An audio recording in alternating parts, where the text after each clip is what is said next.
네, 안녕하십니까. 고정항 변호사입니다. 오늘은 음주운전과 형사합의에 대해서 한번 말씀드리고자 합니다. 음주운전을 했는데 형사합의를 해야 되느냐? 이런 의문이 좀 생기죠, 그죠? 그러면 누구하고 형사합의를 하게 될까요? 즉, 이 경우는 음주운전을 하고 물적인 피해와 인적인 피해가 생겼을 때를 말씀드리는 거죠. 즉, 교통사고가 발생했다는 거죠. 여러분들이 음주운전을 하다가 단순 음주운전이 있고요. 음주운전을 하다가 차를 칠 수도 있고 사람을 칠 수도 있고 이런 경우가 실질적으로 많이 발생하잖아요. 자, 그런 경우에는 어떻게 처리가 되나요?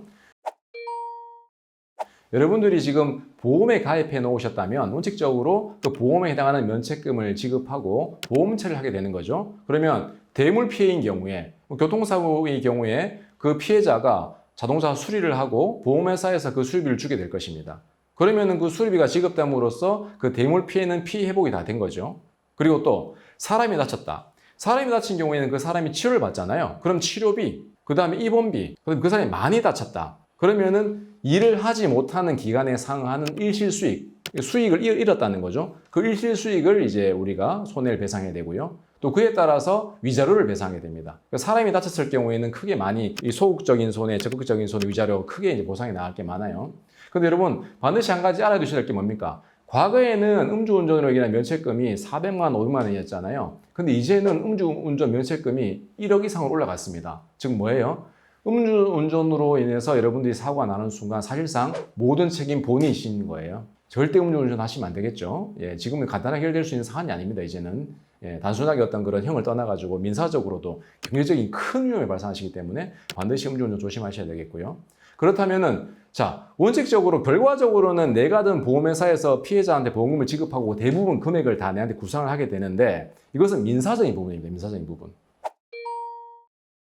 보험회사를 통해서 물적 피해, 인적 피해가 다 됐음에도 불구하고 뭐가 남느냐? 형사적인 문제는 또 남아 있습니다.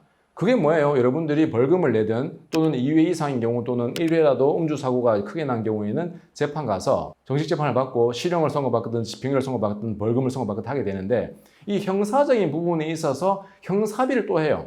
민사적인 부분에 대한 해결한 거고 형사적인 부분은 또 남단 말입니다. 그래서 형사처벌을 받지 않기를 희망한다는 형사비가 필요한 경우가 있어요. 언제냐? 간단한 사고와 같은 경우에는 형사비를 하실 필요는 없어요. 왜냐하면 내가 다 책임을 졌기 때문에. 그렇지만 사람이 중상에 이른 경우, 중상해라는 것은 예를 들면 평생 어떤 장애를 가지게 되었다든지 목숨이 위태로워졌다든지 아니면은 실제 사망사고가 났다는 경우, 이런 경우에는 단순하게 보험 처리해서 민사적으로 돈을 줄 뿐만 아니라 별도의 형사비를 반드시 하셔야 됩니다. 이 경우에 형사비를 할 때 형사합의금, 형사합의 한다는 것은 합의할게가 다 아니라 통상적으로 합의금을 주고받고 형사합의를 하게 되는 것이거든요. 그럼 이 기준은 뭐냐? 우리가 교통사고를 하면서 사람이 사망했을 때 그때도 형사합의를 따로 하거든요. 일반 민사사건에 있어서. 그냥 운전을 하다가 교통사고 나서 사람이 사망했을 경우에도 우리가 형사합의를 따로 합니다. 보험 처리 다 해주고. 그때 기준이 뭐냐? 얼마냐? 사망사고의 경우에 통상 우리가 3천만 원. 물론 운전자 보험 많이 드시는데 요즘 운전자 보험 일반 사고에 있어서 운전보험 가입하시면은 사망사의 경우에 거의 형사합의금 1억 정도 운전자 보험에서 지원이 돼요. 그런 경우에는 좋죠. 합의금을 내가 내지 않고 운전자 보험을 통해서 1억 원도 내고 변호사 비용도 지급할 수 있으니까. 근데 이 경우에는 지금 음주운전으로 인한 것이기 때문에 내가 다 부담해야 되잖아요. 그럼 합의 기준이 뭐냐? 일단 합의는 필요하다. 언제? 음주운전으로 인해서 중상해나 또는 사망사고 발생했을 경우에.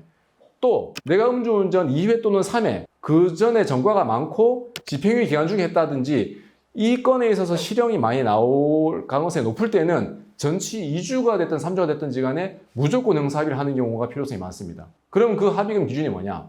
단순하게 전치 1주, 2주 이런 경우 있잖아요. 이런 경우에는 통상 우리가 형사합의금을 300만 원 하는 경우도 있고 400만 원 하는 경우도 있고 500만 원 하는 경우도 있어요. 근데 그것은 피해자가 그렇게 해주냐 마냐에 따라 달려 있습니다. 100만 원 해도 되고 200만 원 해도 되고 300만 원 해도 되는데 형사 합의를 받는 사람들이 통상 간단한 접촉사고 전치 2주만 해당한다 하더라도 보통 합의금을 많이 요구하는 경우가 많아요. 근데 그렇다 하더라도 나는 내가 실형 날 가능성이 높은 사건이라면은 형사 합의금을 얼마를 주든지 간에 합의를 하실 필요성이 굉장히 높습니다.